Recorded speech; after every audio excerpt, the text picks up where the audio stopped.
I'm Bertha Garrison. Bandor Collies. Used to be Frank, but that's a long time ago. And I've been around here, for those who've been around, I've been around the block a time or two. For your newer people, I got my start in 1960 when I was, graduating 8th grade. Got my first collie at that time. My folks I'd always wanted a horse and read all the Terhune books and everything. And my folks said, "Oh, you can have, you can't have a horse, But I talked them into letting me have a collie. And after reading all the Terhune books, I knew that I wanted a collie to show. And I knew I wouldn't find a collie to show right away, but I needed a collie. And I wanted a girl collie because I've had this vision of breeding her, saving my money all through high school, etc., and eventually buying a good show collie. Well, so I bought my first collie for $35 from actually some people that lived in that went to my church. And long story short, her sire was a sable merle that was a red man's son, Arrowhill, Oklahoma red man's son. And there were sable puppies in the litter, blue puppies in the litter, and tricolor puppies. And they were priced $35 for the sables, $50 for the tricolor, and $75 for the blues. And I wanted one of those blues, but I only had $30. So I had to figure out how to come up with the $5. But my folks were nice and said, "Okay, you can have the $5." They gave me the $5, and I bought Robbie. Her mother's was Rob Roy, Texas, out of Pretty Girl Lassie, but her grandparents were Redman and stuff that John Lindemann bred. Litter Tempter and his litter sister bred to each other to get her mother. So she had an exquisite pedigree when she got past her parents' names. Yes. Well, a lot of people complained about the fact that here was this dog that this kid was showing that, had this terrible name.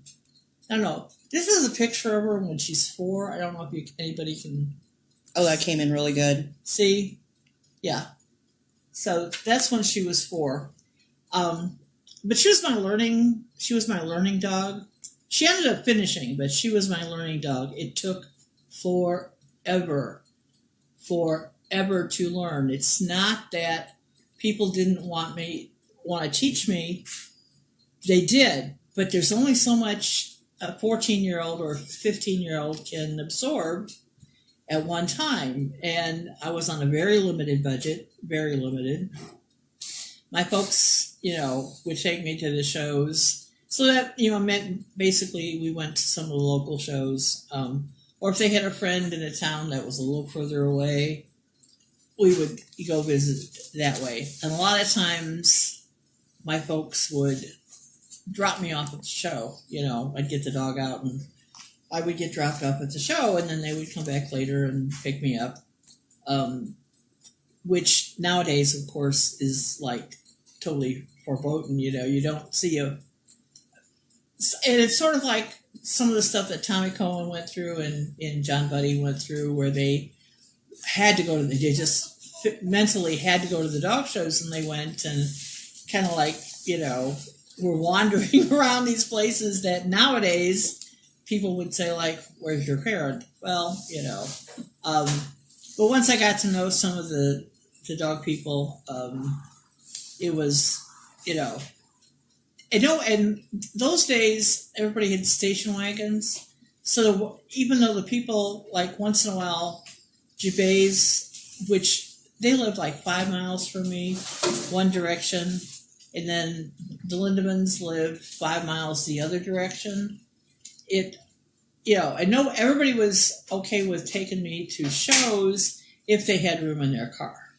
And that always got to be a thing, because when you started putting 2 or 3 collie crates in the back of a station wagon, there's not a lot of room left. and this and that. But I did go to a few shows early on with the Gervais, and got to meet more people that way. My mom, there was at that time Central States Collie Club, or not Central States, Ileana Collie Club was forming, and so it was a good place to learn. But again, they said I could come to the meetings if my mother joined the club, because at that time I was, again, 14, 15, and their rules were like, no, she's got to be, at least 16, probably, hopefully 18. But so my mom would go to the shows, she'd go to the meetings with me, and then and she'd sit there and go through, listen to all the business stuff and all the dog stuff, while I was just raking it in, just, sucking it in, because it was something I wanted. That was what I was going to do. I just, had to do it. So it's like, but anyway, so my first dog was Robbie. Libby Babin was influential in trying to get me help as far as learning. Learning how to brush her was took forever. Tommy Kilcullen, who's still he's a licensed judge, and he's down in Florida, but he was a licensed handler at the time, and so Libby would say to him, can't you help her, show her how to brush her dog? And then he would help me, and then I would try to learn, and then the next time I'd see him, Libby would say, Tommy, can you help her again today? Because Libby, being a judge at the time, could not help. She was not allowed to do that because of AKC rules. So then Tommy would go ugh. And we'd put her up, and then one day he started working on her, and he goes, and then I was working on her, and he goes, can't you tell the difference between what you did and what I did? And I went, no. But eventually, and it took a couple of years for me to really figure out how to get that coat brushed out. And those were the days when you didn't bathe a dog. That was absolutely never bathe a dog unless they were pitching, because you were going to make them pitch coat. So you were taught never to bathe the dog, which would make things easier, but you didn't bathe the dog for the whole winter. They also spent more time outside than they do nowadays. So they developed more. That's the harsh undercoat and a lot of muscling and stuff like that. And after they're spent part of their winter outside, as you brought them in for a little bit in the winter in Chicago, those days the winters were colder than they are now. And when it's 20 below outside and the dog is comfortable because it's got the right bedding and the right facilities outside, and you bring it in the house, and it's about 20 minutes, and it's looking at you and panting like, okay, I'm done, I want out, and this and that. I had a neighbor who was kind of influential helping me. She had a beautiful Sheltie that she'd gotten from Mrs. Kavanaugh, a Kawafa Kennels, which was a kennel up in Michigan that was based on Sea Isle. And so that was kind of like a pretty looking Sheltie. And none of the collie people were really sure about my first dog.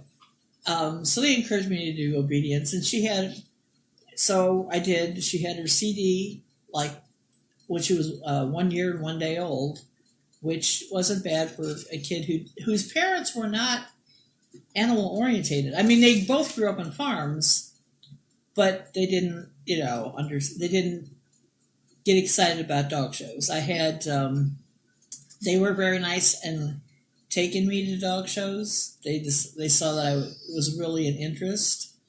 They had said a couple things when I was young, is like, they would pay my show entries, and that's when they were $6 a piece. They would pay my show entries if I promised not to smoke.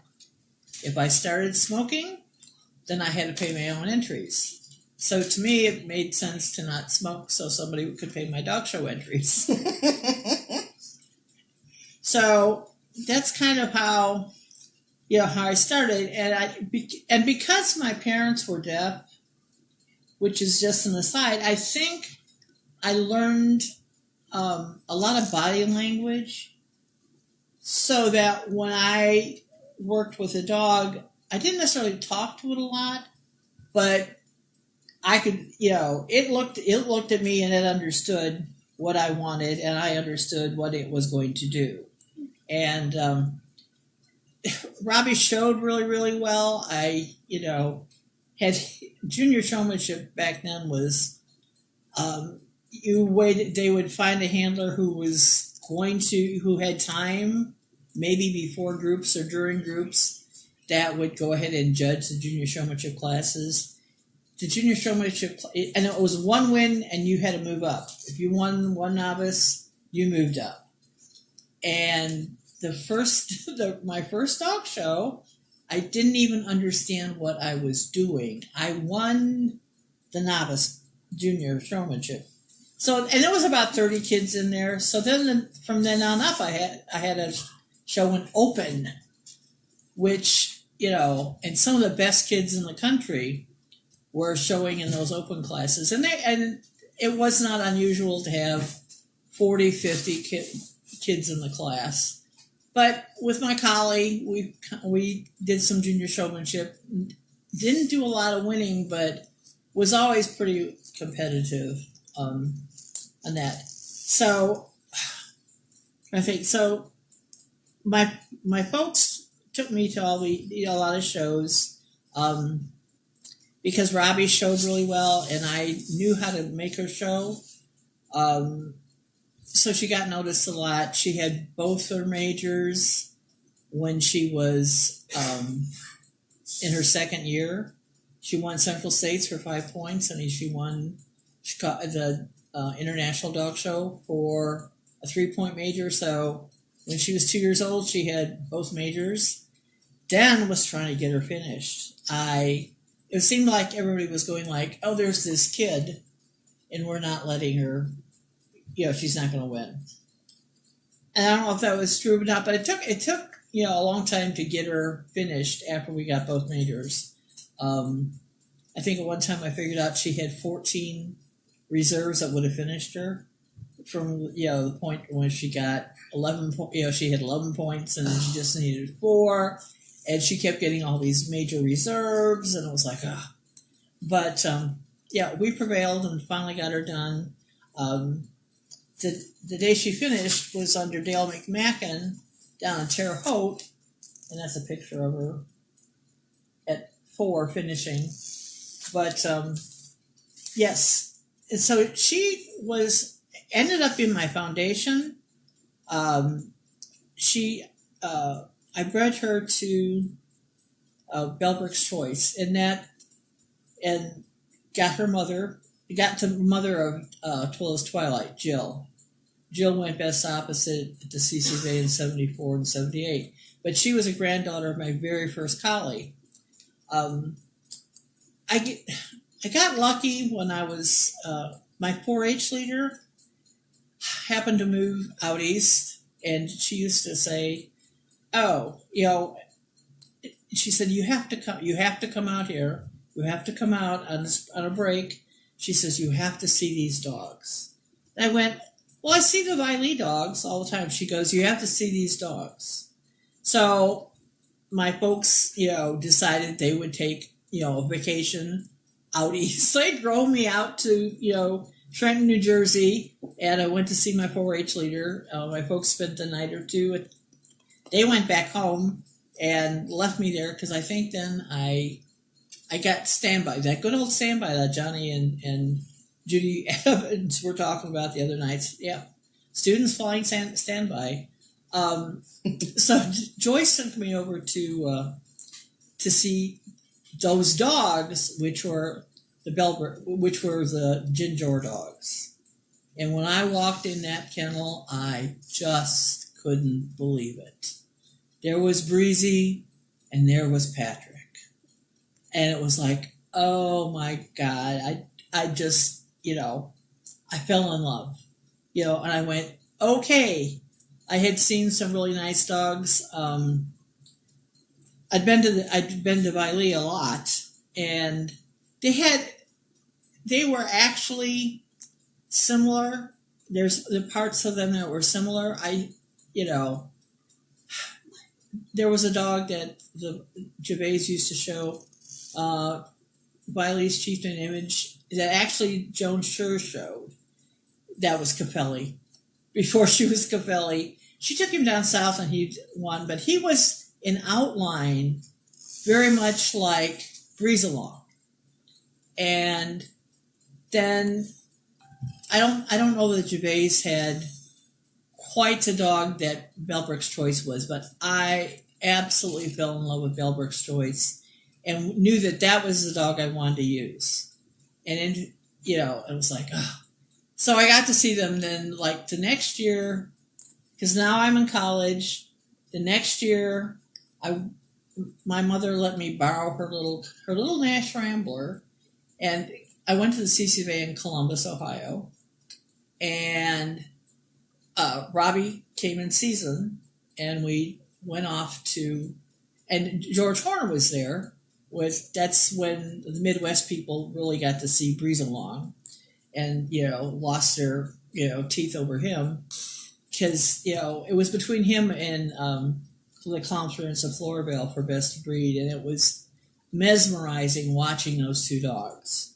But I knew I wanted to go to the Ginger side, as opposed to the Floravale dogs. So I asked George if he thought he had time to get Robbie bred, because she'd just come in season, and he said, "Well, yeah, but I don't have room to take her." And I went, "Okay, I'll." I called. Well, I couldn't. Yeah, I think my folks had a phone by then, because again, being deaf, they couldn't talk on the phone. But I think I did call them and say, like, "Okay, I'm going." She came in season. I'm going to New Jersey. I'm going to go visit Joyce. And take her and get her bred. And I mean, this was totally unplanned, but so we bred her, to Bellbrook's Choice. And that trip going from Columbus, Ohio to New Jersey was long and scary, because I didn't have enough cash to take the toll road. I had to go Route 30 across. Oh my God. So in the middle of the night, because when I got to New Jersey and got across the bridge, well, I had to go across a non-toll bridge. I had 25 cents in my pocket. But, then I had money in the bank, but that's before plastic, and, nobody was going to cash a check from, a 19-year-old from out of state that's driving across country in this little car with this dog. And so anyway, but yeah, that was an interesting trip. So we brought her to Bellbrook's Choice, and I was so pleased with the litter. I mean, and then unfortunate things happened, and I lost the pick male and the pit female very young. And so then there was just one girl left, and I grew up two of the boys, and they were nice, but I was in college and really couldn't do a lot with them at the time, because again, I was on scholarships and worked. I worked a 20-hour week at school for 85 cents an hour then. So, and that would be enough to pay your room and board at school. And anyway, so, and my folks had a friend who's, they wanted a collie, so I let them take the one girl, the bitch in the litter, and asking them if we could breed her. And I would, they could have the puppy money, except that I really wanted, one or two puppies. It turned out there were only 3 puppies in the litter, one of which was Twilight, which wasn't a bad litter having 3. And going back a little bit, so in '66 when I went to breed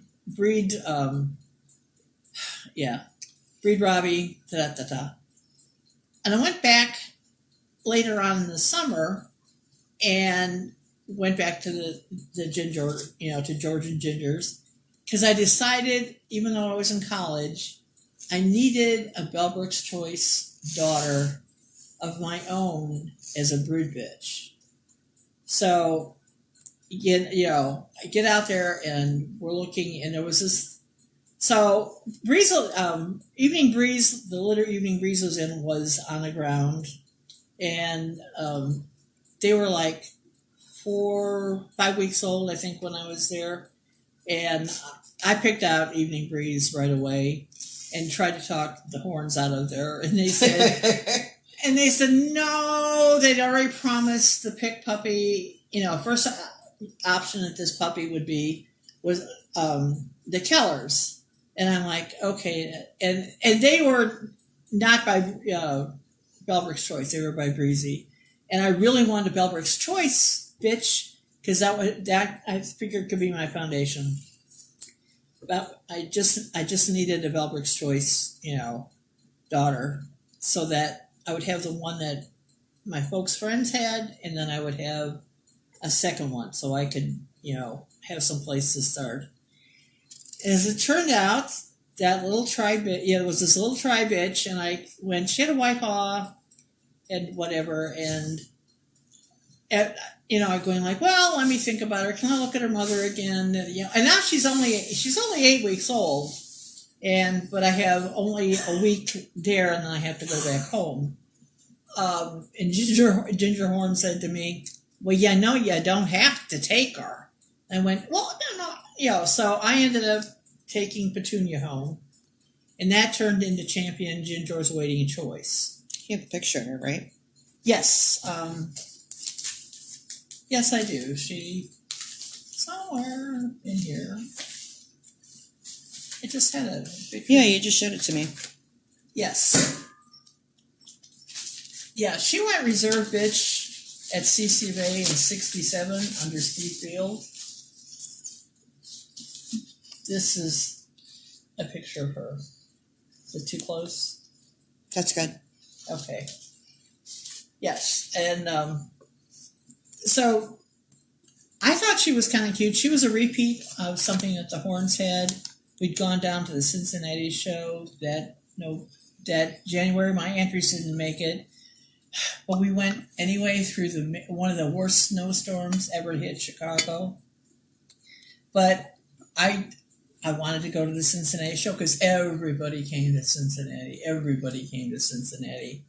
And so the Gems Head Enterprise entered, and I said, yeah, we can do this. And so as they're digging out from their place, and it's like, we can do this.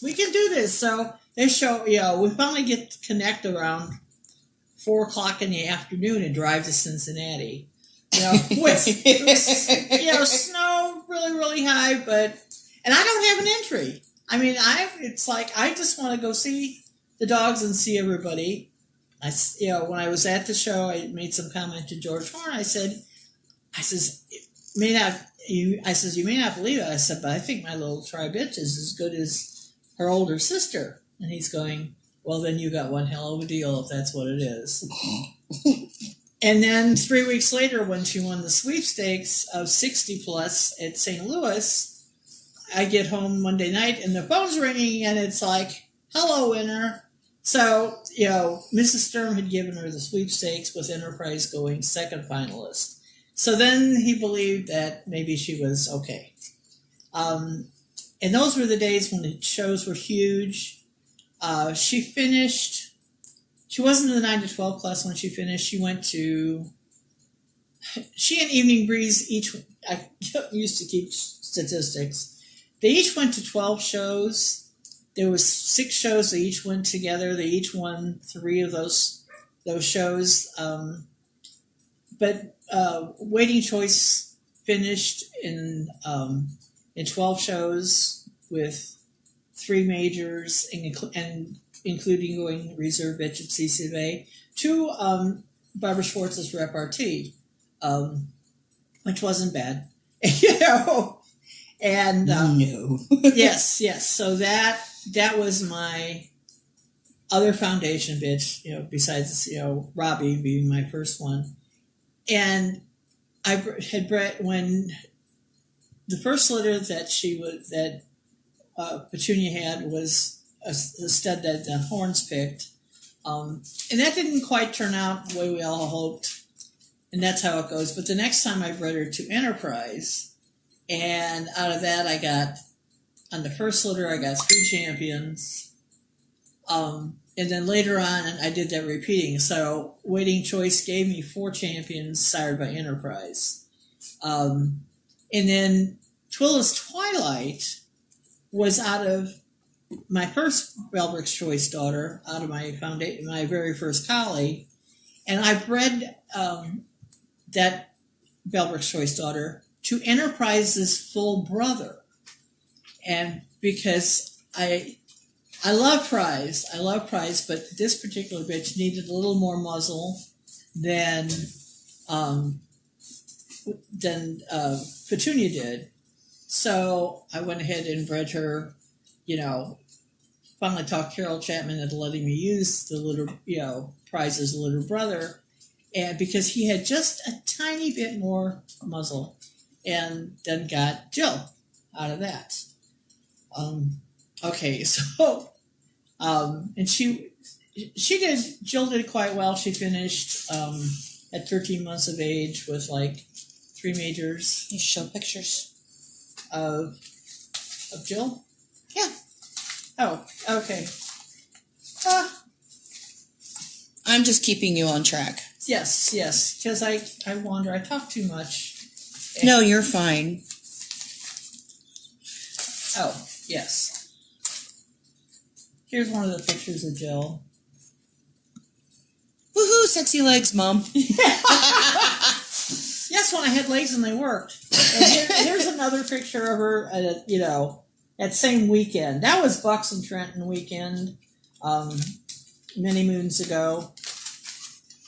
Here is one of the pictures that Sue Larson took. Oh. And this is Jill, and with me showing her, and I'm carrying Sarah. This is when they thought I was going to go into labor. My first national, y'all. But, yeah, that was a month away from delivering Sarah, but that was Jill. And she was, for the people who got to see her, like I said, she went best opposite in 74 under Great House, and then she went best opposite again in 78 under Dot Girth. Tim, my ex, was showing her that day under Dot. I have the picture in the collie queue. It's, and just the interesting, the way the ring was set up was kind of interesting because in those days, you went in on one special and they all stayed.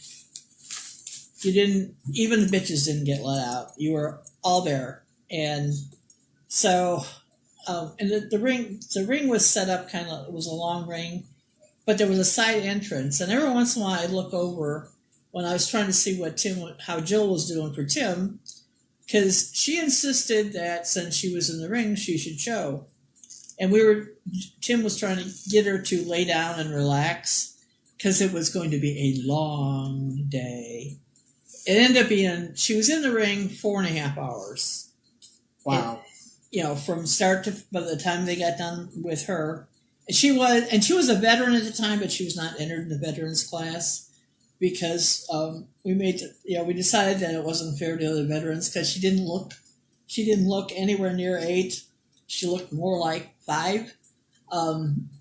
And she was, being a snot like a 5-year-old.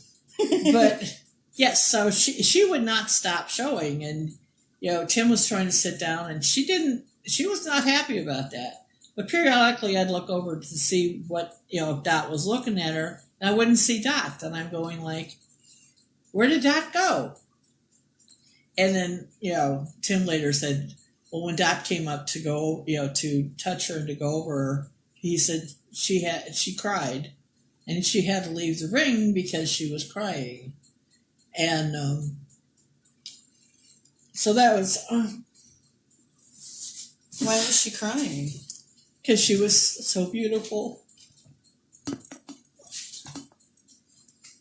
I'm sorry. No, it's okay. This is the stuff. You're making me cry too. Anyway, she was a phenomenal, collie and stuff. But anyway, so that's who Twilla's Twilight was. Like I said, and she was, Enterprise. She was Enterprise's full brother, out of a Bellbrook's Choice daughter, and then we had other things. I ended up having a dog when I've read Waiting Choice to Enterprise. Ended up, like I said, we ended up with 4 champions. I only have pictures of the one dog.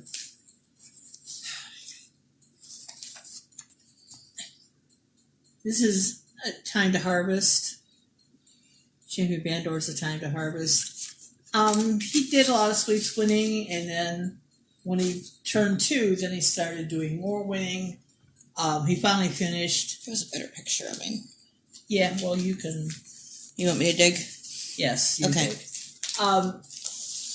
But anyway, after I married, Tim and I got married, we bred Jill to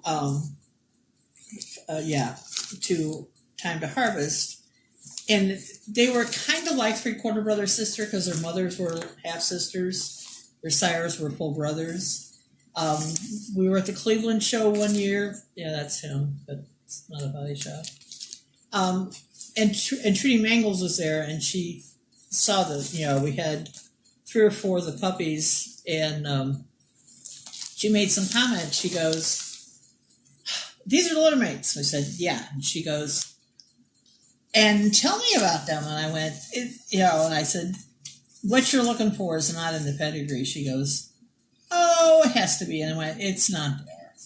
And I said, she goes, I said, "Their parents are related, but there's no your family in there at all." There's a better headshot of him when he's mature. It's the Reynolds. Oh, yes. Yes, this is a picture, a headshot of him. Down a little bit. There you go. That Larry Reynolds took. Leonard Jabay used to keep a copy of the headshot in his wallet. He had two dog pictures in his wallet, one of which was the Time to Harvest, and one of which was Dutch Master. You told him to do laundry. It's the washer. And so, anyhow, I'm jumping all over, and I shouldn't be doing that.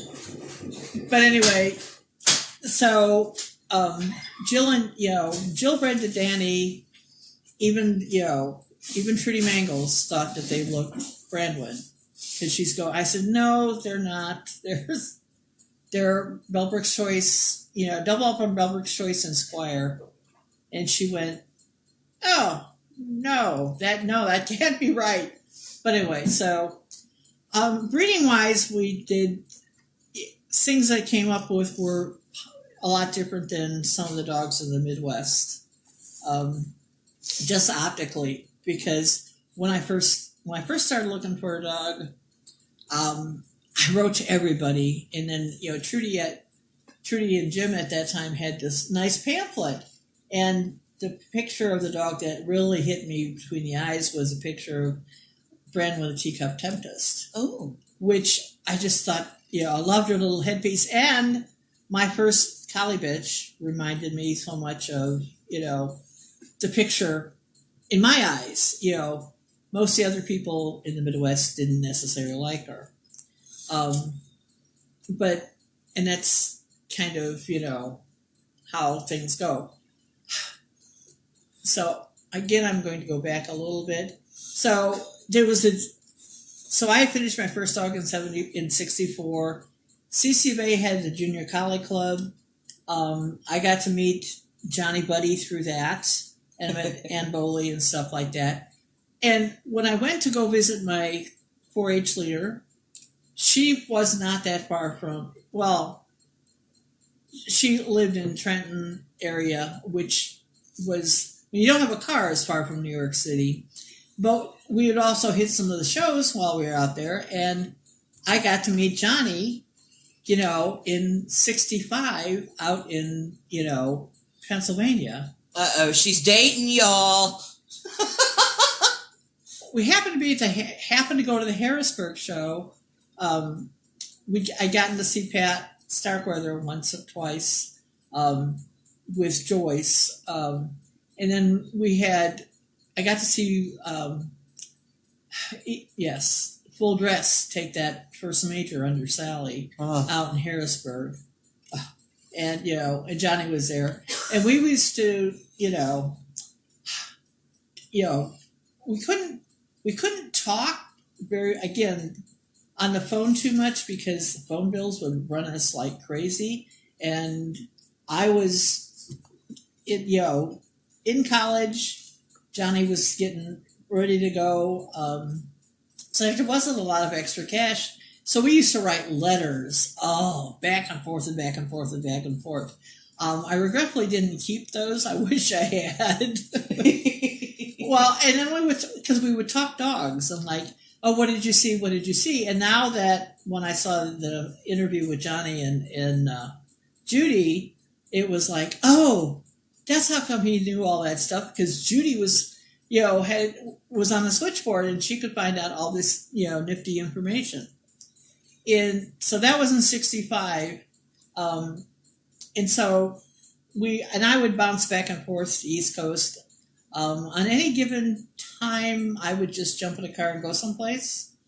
I got to meet Joyce Avery when she lived in Cincinnati. And I would just on a whim get in the car and tell my mom that I was going down to Cincinnati, for the night. I would drive down to Cincinnati, because I was grooming dogs at the time. Thursdays were our day off. So I'd take off on Wednesday night, go to Joyce Avery's, for Thursday, and then come home Thursday afternoon. And I didn't do that. Well, I probably did that 3 or 4 times a year So, and that was getting an exposure to, again, more of the Bellbrook's Choice family of dogs, of the Master Pilot stuff, and just fell in love with that. And then I would bop out to shows. I remember going to a show in the middle of the summer. And then when I got to meet Steve Barger. And so we were at the Annapolis show in August. Wasn't hardly any entry, but did get to meet Steve. And Shelley Roos was there. So, we had an interesting weekend. Just meeting young, my age dog people, which in Chicago area there weren't any. So it was kind of nice meeting people, my age. And now we've all grown old together or apart. But okay, so like I said, I would just jump in the car, go out to visit. And the one time I was going to shows. The other night when I was, watching the Clarion, thing with Johnny, they were talking about on the rebound. I was out there one weekend. I got to meet Judy Evans, and I brought on the rebound home in my car to take her to the CCFA in Minnesota, where she went winner's pitch. Johnny flew a lot of times as standby, but it was easier if the dog didn't have to try and go on his excess baggage. In that particular trip going up to Minnesota, he was due to fly in. We were picking him up at Chicago Airport, and at that time when O'Hare, the wind was from the east. the planes did not land. Johnny, only one runway would be open. Johnny Buddy, in the plane he was in, circled for 5 hours. Oh my God! So, and Lenore Bonnie Owens was, we were together going up to the CCBA in Minnesota, trying to pick up Johnny after 5 hours. Finally, he lands, and then now we're way behind schedule. So we have to drive all through the night to get to, Minneapolis. And that was a trip we're all trying to take turns sleeping. When Johnny was driving, I think he got a speeding ticket. Sorry. But anyway, but it was worth it because Ricky went Winter's bitch, and I think she went best of Winters too that day. Yes, but I mean, and she was a delightful thing to show. She just would go like, yes, you have food. I love you. But she was, a different kind of bitch than we had in the Midwest. But I was grateful to just have her in the car. So I felt really, blessed on that. Okay. So, now that's like, I think that was 69 that happened. 68. I've forgotten even the year. But, so I started handling some dogs, because, again, to try and get to the shows, that's kind of like, what I did, because I love going to the shows. I didn't have enough dogs to just myself go. So I started handling, for other people, and eventually got a van I'm trying to get my timelines right here because I think I spent way too much time. Let's forget about the showing. Let's go back to some of the dogs that I saw. Just generally, like I said, I loved the Belbrooks, the Ginger dogs, and I loved the dog that Joyce Avery had. That was, the sire of the Gladiator, or was it grandsire? Anyway, Jake. They all had this nice length of head, pretty turn of muzzle, and lightness of head. Was thinking about that. Last year or so, people were showing pictures of dogs, and Joyce Dowling made the comment about the big muzzles that we look for now. But she said, I think Johnny had put some pictures up of some of the old Lodestone dogs. And she goes, they don't look like they had quite as big a muzzle. And I think she was right. They had more lightness ahead. And that was one of the things that, and it's still a thing that I look for now, is lightness ahead. I want them to have a turned muzzle, but I want the head to be light. And in those days, I mean, most of the dogs I see now as grown-ups have more width of head than I would have picked years ago. And I know my hands have gotten older, but this is about as wide. I don't know if anybody can see this, but this is about as wide as I would accept a male head to be.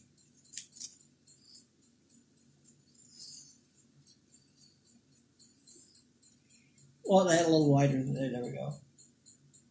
But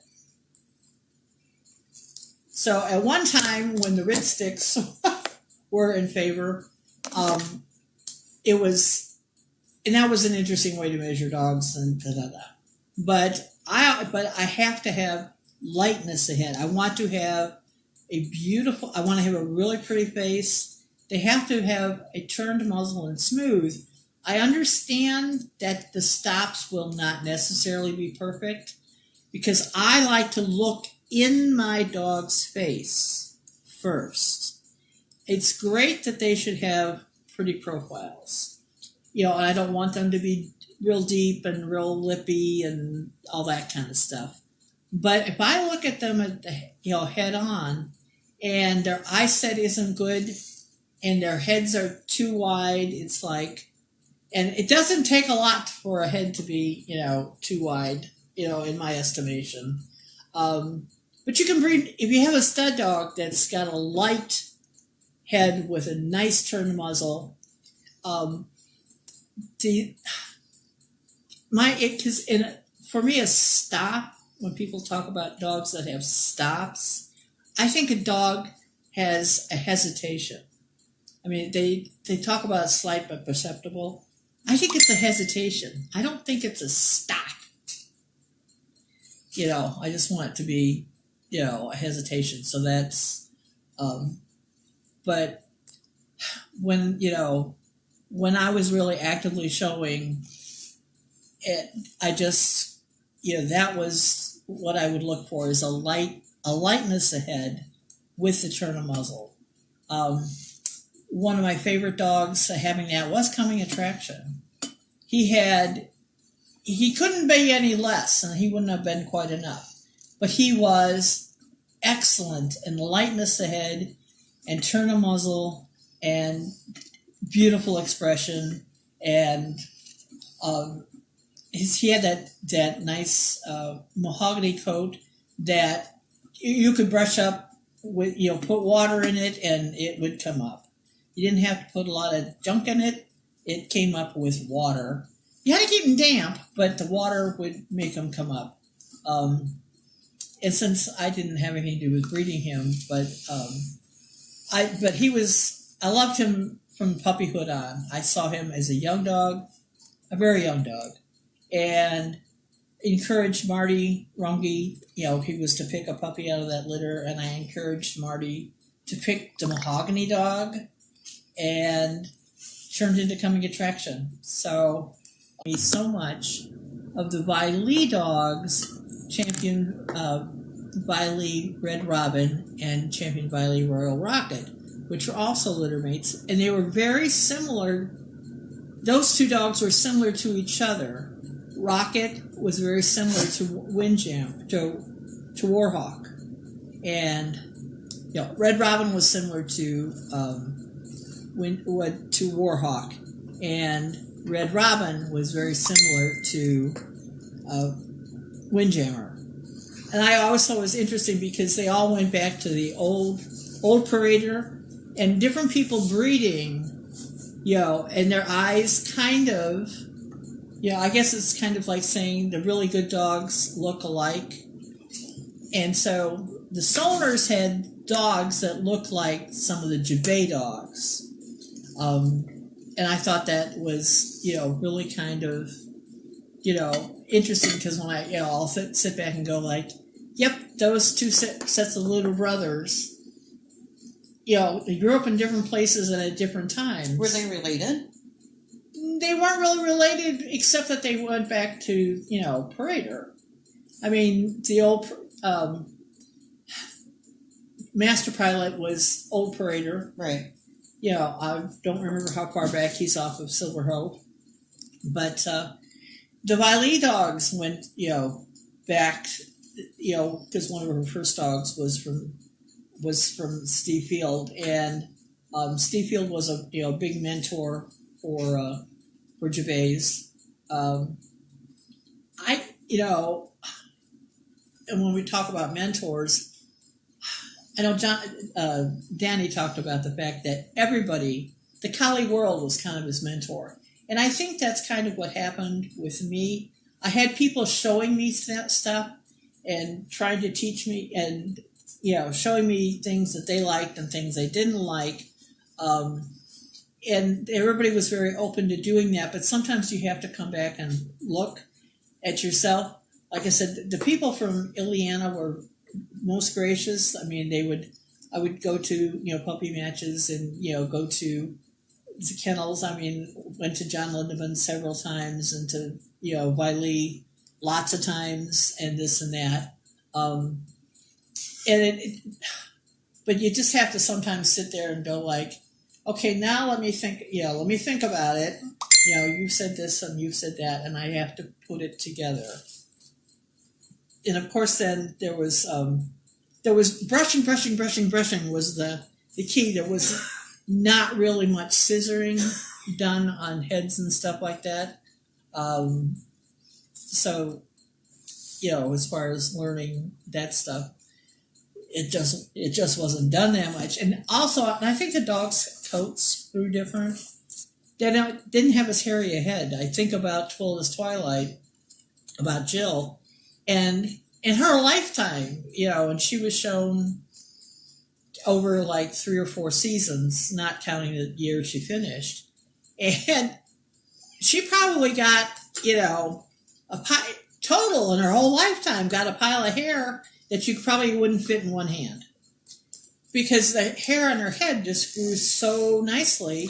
You didn't have to touch it. Nice. And, we have dogs that grow a lot more hair in their heads, which is, so you have to be, be able to handle scissors better. Then you didn't have to handle them. You could just, spit on your hand and, or spray, a little spray on your hand and rub it up the side of the head, and the coat would lay down. Sometimes they would use a little, maybe mustache wax, I think. I mean, I never had to do that, or didn't do that, but witch wax, I think they would say, if you had a dog with a hairier head. The Enterprise, there was lots of Enterprise stuff around. Donna Bertha and Nancy Gustafson had bred a couple dogs to Enterprise, and they had the one dog, Ronnie Lee's Bold Adventure, that ended up being, I'm pretty sure he was the number 1 collie one year when Shelley Roos took him. And I had finished him, and it was like an adventure, because he was part Glentorian. He had some of the West Coast, some Mary Oaks behind him. And and they had hairier heads than, the heads I was used to. Even Enterprise, who had a huge coat, did not really necessarily have a real fuzzy head. It was kind of easy to keep controlled. But his son out of the Mary Oak stuff was kind of an issue. But because the Rooses already had kind of hairy heads with the Mary Oaks that they were working with, Shelley, took the dog out in, specialty for the year. But it was like, it took her a while to figure out how to trim his head. You had a sable especially. A tri isn't as bad, and blues are the easiest because they already have spotches. But, it took Shelley, a few weeks to figure out exactly what hairs should come off and where they should come off, and then, keep that head trim up for the year. And once you got it done, it wasn't so bad. It's okay, now that, where am I? Into the 70s, I guess. So in the 70s, I went bouncing around. And I'm trying to think, so I got to meet Steve Barger, and the one time we went to the Bucks and Trenton. I actually did that a couple times. Just showed up, went up to Steve's house when, Tom was still there, and got to meet the wonderful, Peter Pumpkin. And that was a phenomenon in itself. When we went to the CCBA in Massachusetts, and I was going through the catalog, and there was this picture of this dog, and I went, that can't really be a Sheltie. I went, who is that? Who is that? That was Peter Pumpkin. I went, what? I went, that can't be a Sheltie, but it was, so that's, I love that look. But anyway, so I had to, at one time finally had to meet Tom, and we've been, not fast friends, but we've been friends for a long time since then, and all that. Let's see. Let me just take a mental break for a minute. Sure. Where am I at? You're at my house. I'm in mid-70s. I'm in the mid-70s. Oh, it's okay. I'm already getting requests for part 2. Yeah, it might have to. And that's fine. You have so much knowledge. People want you to share. I did get a request for talking about, I think it was Vaughn and Balladeer. Oh, yes. Okay, let's, get down to that. Let me go back to, okay, so let me go back to Wings of Silk, because we had never got there. Yeah, we haven't even touched on Sally. We can't go there yet. We got to go to Sally. Let me just say, Wings of Silk, who, some people know, some people don't know. She was kind of a nifty little bitch. She was number 2 collie one year at going to 17 shows, because she went out when the shows were huge. And most everybody put her up. It's terrible to say, but she won. She was so beautiful. She won 17. She went to 17 shows in one year and won 15. She was best of breed at, I believe 13 was best opposite at 2, and then 2 she didn't do anything.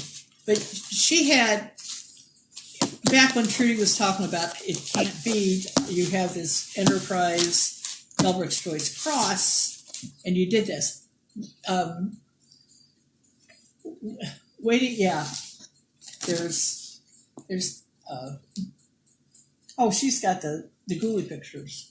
Yeah, the ghoulie pictures are somewhere. Yes, there is. But anyway, I'll dig. You talk. So Sally was sired by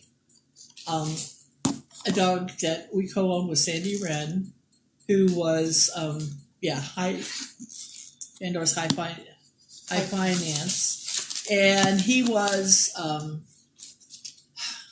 we had a Do you want to show the picture? It's the only picture I know of him. Yeah, I don't even know if Sandy's got any.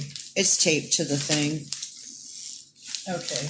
We'll just here you go. Yeah, they can see it. High Finance was sired by Shamont's Top Billing, and his Top Billing was out of Sabrina, and this was his only litter. Really? Yes, we sent a bitch to him. She was a singleton. She was a singleton puppy that lived out of a litter. Yeah, I remember that. We had a reaction to Pepperzine. And there's no antidote to Pepperzine. So we lost all but the one bitch. So when she finished, we sent her to Top Billing, because Tim and I went like, oh, that's the dog. And so we had the litter. And, there's the ghoulie pictures. And but anyway, so So this bitch is by High Finance. It's still Wings of Silk, just different pictures. Yes. These are ghoulie pictures of Wings of Silk. My ex has the blown up version. So I have the proof, the panels, so. But she was a phenomenal bitch.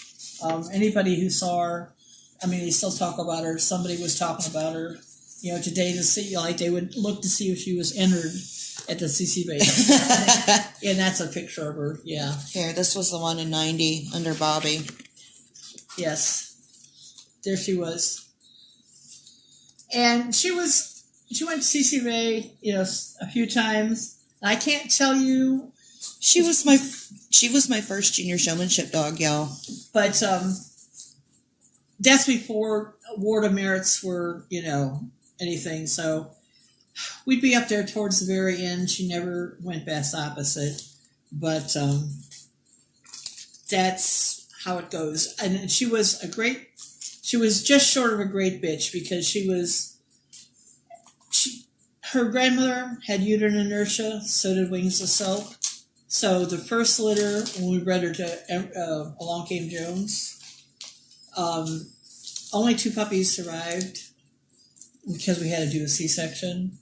And after that, because of the scar tissue and stuff, we never really had a a good litter, any of the other living puppies out of her. No. So part of what makes a great animal is the fact that they can produce. Breeze along, Breezy, Dorzano's dog, she was a great bitch because she could win and she could produce. And Sally could win, but regretfully, we didn't. You can't say what kind of quality she would or wouldn't have had because they were not viable. She did have. There were the two living puppies were not attractive. They grew up and they were not attractive. So I can say those were also the worst two puppies in that litter. There was like 7 puppies. I don't want to say that they were the best. I mean, they were the only, but they were like, not what I expected. No. Yeah, but Wings of Silk, was sired by High Finance, which was all, Prater stuff. But we had sent we sent an Enterprise bitch to, we sent an Enterprise bitch to Cloak and Dagger because Tim and I both liked the style and stuff of the Brandlin dogs. Always have. I mean, from the day I got that first pamphlet from Trudy Mangles in 1960, I've liked, I really enjoyed that look.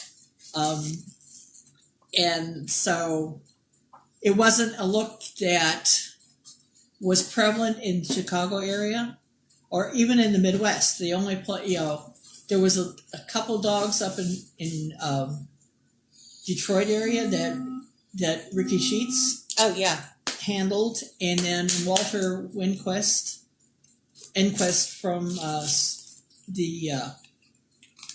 Indianapolis, he had a couple that they would ship out to him to show. But basically, that look was not what I grew up looking at. So it was refreshing when I finally could get wheels and go out and see different dogs. And like I said, so Wings of Silk was a cross between Brandwin and she was a quarter Brandwin and 3/4 Prater, basically. And but we sent another a Jill's daughter to Cloak and Dagger also at one time, and I think we were busy having kids at that time, and we really didn't have the space, and we had people who wanted stuff out of that, so we ended up letting stuff go, and people who got them really didn't do justice to them. And, life happens. Yeah. Life happens. So, but, what time are we doing? One person told me don't stop. Another one, nobody's told me to stop. Do y'all want me to stop, or you want to keep going? Or do you want to do question and answers and do more another night? How do you want to do this? I got to wait for the feed to catch up. Yes, I'm going because I said I didn't, the other night when I was watching somebody and they were getting lost. So I didn't want to do that, but I kind of have. Well, but I'm trying to keep you. I've tried to jumped around a little bit, and I hate doing that. Okay, I'm getting keep going, go on. As long as, how are you feeling? I go on for a little bit, and,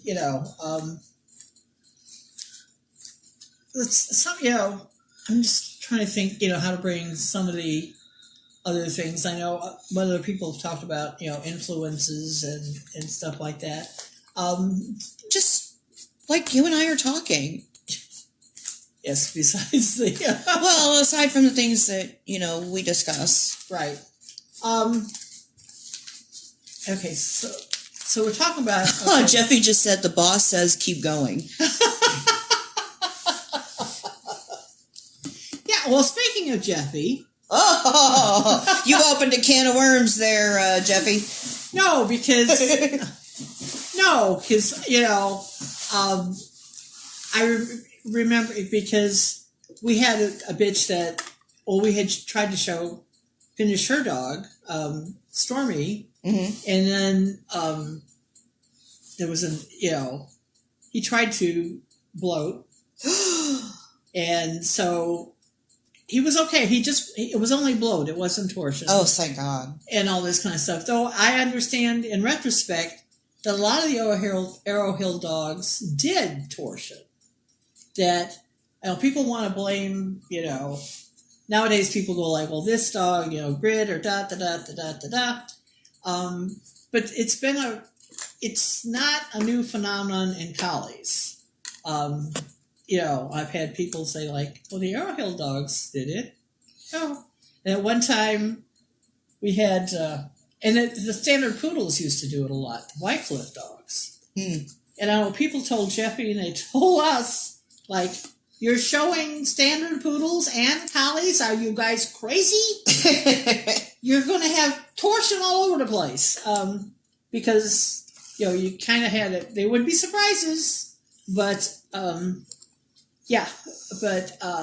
anyway, so there was Stormy, and we bred, a bitch to Stormy, and we produced Florence, who, oh, yeah. yes, beautiful Florence. And I remember her. yes, she was so beautiful.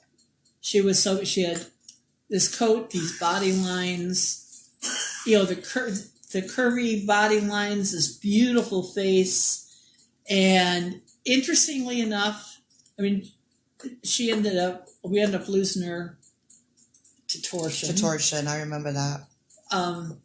Which is, we really didn't had an issue with that, but that was, we did lose her to that. When she would go to the shows, the all-rounders would go like, well, she maybe could have been a little bit stronger in rear. And also, she enjoyed her food. She really did enjoy her food. She was a piglet. So it was hard, keeping the weight down sometimes. They always had plenty of room to run, so you'd figure they could keep themselves in condition. However, but like I said, she was beautiful, and the all-rounders would go like, oh my God, she's just walked in the ring, and that had to put her up because she's so collie. And I can put up with just the little bit, they like a little bit stronger rear end, but we can put up with that because she looks like a collie. And she was just, she was just beautiful. But like I said, regretfully, we lost her on that. I remember that as a kid. Yeah.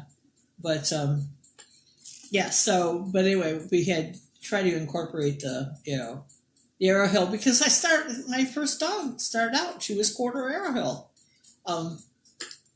And well, actually more than that, but so I was, I appreciated the Arrow Hill dogs, the flat skulls and all that kind of stuff. And Stormy was very lightheaded, which again, you have to, there's got to be dogs, sometimes, and it's tough nowadays because we don't have the room to keep, the dogs that, people used to keep. Yeah. I mean, I'm not encouraging anybody that they should have kept the kind of dogs that Wiley's did.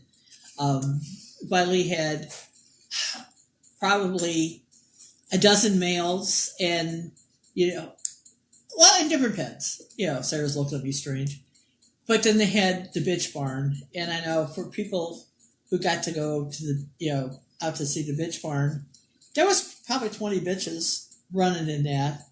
And one after another, you could, you'd sit there and go like, oh, they had coat and they had substance. They could get around. Sometimes they wouldn't quite, everybody had muzzle. Sometimes, if somebody had a little bit fatter head or maybe not quite pretty an eye, and I'd say like, why do you have that, Vivian? Why are you keeping that one? And she'd go like, because that one's getting bred to that stud dog over there. And that's his father and that's his mother. and look at the pretty eye there. And this one's got the substance and a really good movement and stuff like that. Gets around well. So that's why that one's here going to there. We don't have the luxury of keeping dogs around anymore. That, people just, you got to have for maybe 2 or 3 bitches would be a stud dog that 2 or 3 bitches would be bred to. That would be excellent for that. Remember one time going up to Ginny Holtz's and Ginny and Jones, and it was in their place, and they had a tri dog that was a litter mate to Gay Gwen and Enterprise's mother, and Court Jester was his name, and I went, Ginny, why do you have that dog? He's okay, but he doesn't have the skull. He doesn't have the skull that, and he doesn't have as pretty an eye as what, some of your other dogs do. And she goes, he had a lot of coat, and he had really pretty balance, and he had pretty pretty curvy lines. And she goes, because he's got other things besides just the headpiece. She said, I need that coat. I need that outline. She said, he's got a great attitude.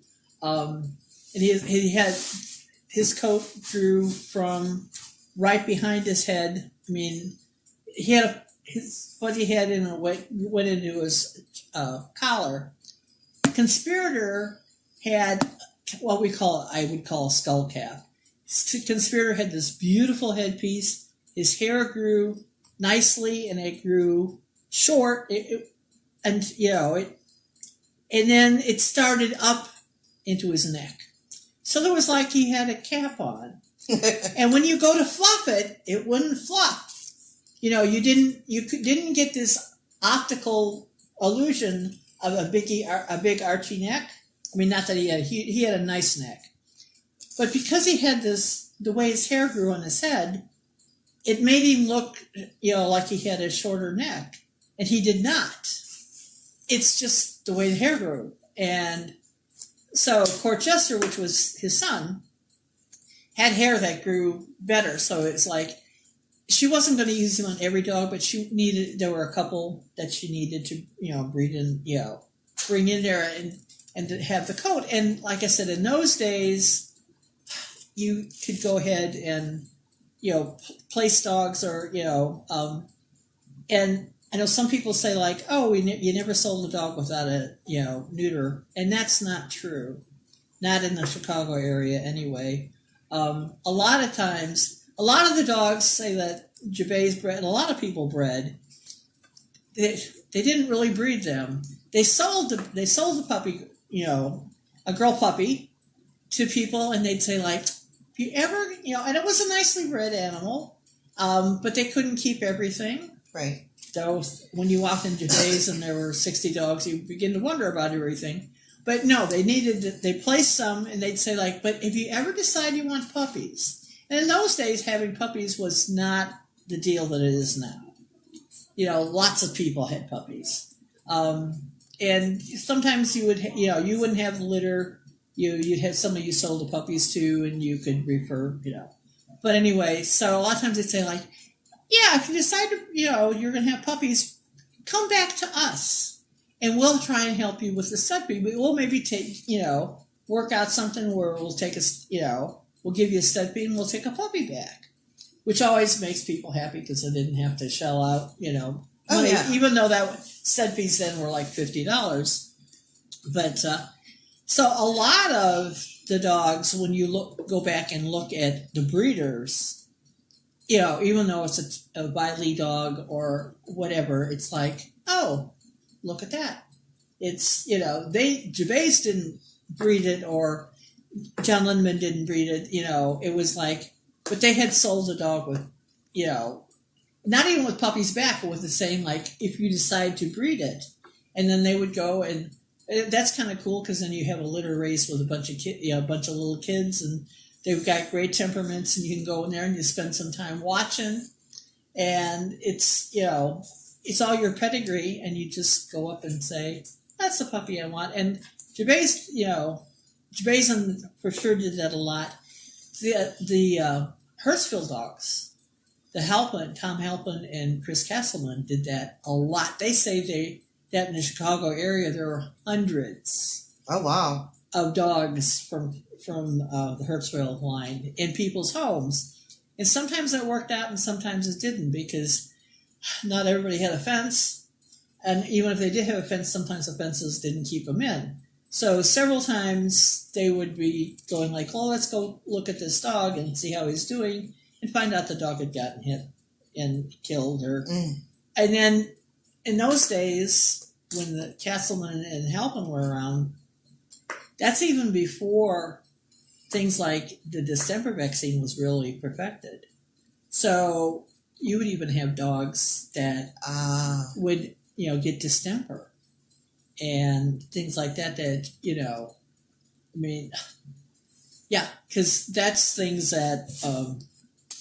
we don't think about is the fact that the diseases, although we should think about it since we have a disease now, but the diseases that the dogs could get that, like I said, distemper was a big deal. A lot of times you would have, people would have puppies and, next thing you know, you don't have any puppies because they got wiped out. And it's not from lack of management, it's just that those things happen. Poop happens. Yes. It's just many of Steve Fields' bitches were farmed out. Oh yeah. I was gonna say she would probably know. What? About the Prater bitches. Oh. Yes, I understand that. I only went to Steve Fields once. I was a competitor in the ring with him. I only went to his house once, and that was unannounced. I tended to do that, and Sally can tell you that I just show up. I decided one Thanksgiving weekend, there were no dog shows, that I would go to Steve Fields. Oh my God, Mom. So, and I called, one of my friends that was doggy and said, "So I go to Steve Fields tonight?" And they went to Steve Fields, and they went, "When?" I said, "Well, in an hour." And they went, "What?" Anyway, I went diddly bopping out to Steve Fields, drove all night to get there.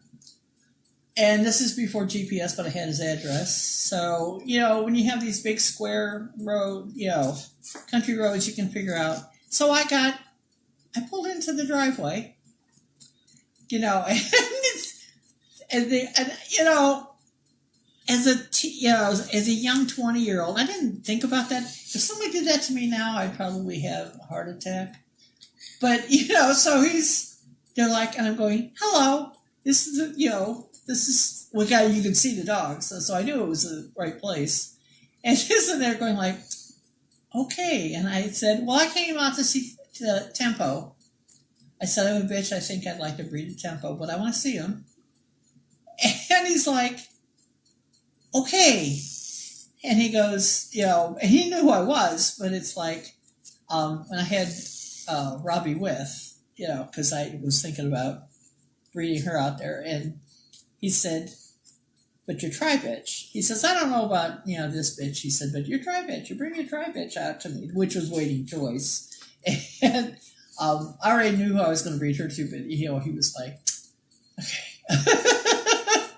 But anyway, so I spent, like 4 hours there. And there was a farm field behind the house, not where the other dogs were, but behind. And, this bitch comes trotting up, and she's got a litter of puppies about 3 months old. And he said, "Oh, yeah, she came in to get bread, and she had them out in the cornfield." And he said, she originally belonged to some of the, I'm not sure which neighbor he'd placed her with, but she'd had them out in the cornfield. That's where they were running.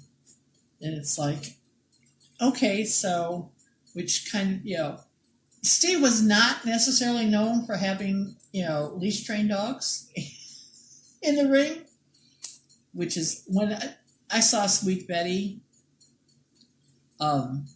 Bandor's Prater Sweet Betty, and I was really unhappy. She was a nice bitch. I guess she was a very, very nice bitch. You couldn't get your hands on her because she'd never been leash trained, to put it mildly. In standing in the ring, she wrapped herself around Steve Field's legs. It's a wonder she didn't kill him. And I watched her take, 3 majors without the judges. The only way the judge could get their hands on is because she wrapped herself so tightly around Steve Field's legs that then she was stuck there because she didn't know how to unwind. And I saw judges put her up because, her headpiece and everything was beautiful, but I wouldn't put up with that. And it's, it wasn't in her inherent temperament to be that way, but it was then. I mean, she eventually, a friend of mine ended up whelping a litter for him, and then they took Betty, to their house. And so she got to be a house dog, and so she got to learn, and she was teachable. But in the show ring, that, it's like, I was not happy. I complained to the judges. I actually did that. I complained to a couple of the judges that put her up, saying, like, why did you do that? You couldn't touch her.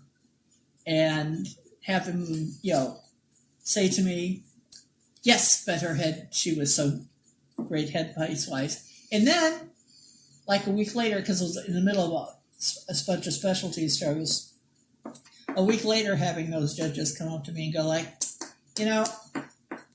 you're right. Should have just given her the reserve. Steve Field didn't like getting reserves. He used to bite his cigar in half when he got a reserve. But I really just felt that because you don't have to have them perfectly trained, but I think they shouldn't try to leave. I don't think that they should be trying to leave the ring when you're trying to put them up. So, but, so anyway, but I understand that Steve did have, lots of the farmers around. And I know from the when I was in college at Southern Illinois, there used to be a Lodestone dog down there that was used at stud with the local dogs that were supposed to be farm dogs, because he was a great herding dog. Everybody wanted his puppies, and so the people who owned him, he would break in herds of new cows because you rotate them out. So they would borrow him for a week or two, and he'd get the cattle all in shape, and then he would come back home. And then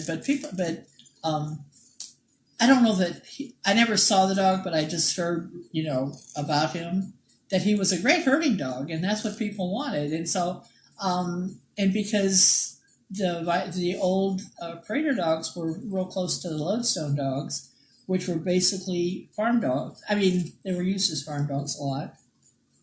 So I'm sure that, a lot of the people out in around Steve had them as the herding dogs because they had all this land and cattle. And because they worked. They worked, yes. Yes, they did what, they were the farm dogs. They would stay, go up to the house and go out to the barn and do whatever they're supposed to do with the animals. But I'm sure he did that a lot. And then, they would come over if they were going to have puppies, wanting to have puppies. And then Steve would pick out a stud dog and, go from there. Cool. Yes. So, but, gosh, we were going to go to Balladeer and Bond. Okay. So yes. So, we had this again a high finance daughter, which was Balladeer's mother, that came down. I believe she was a client. But anyway, we co-owned There was a bitch that was bred for vet review. And Raymond Dugan ended up with the bitch out of that litter. And that was Poppy. And she finished. We bred her, I think, to Bomber High Finance.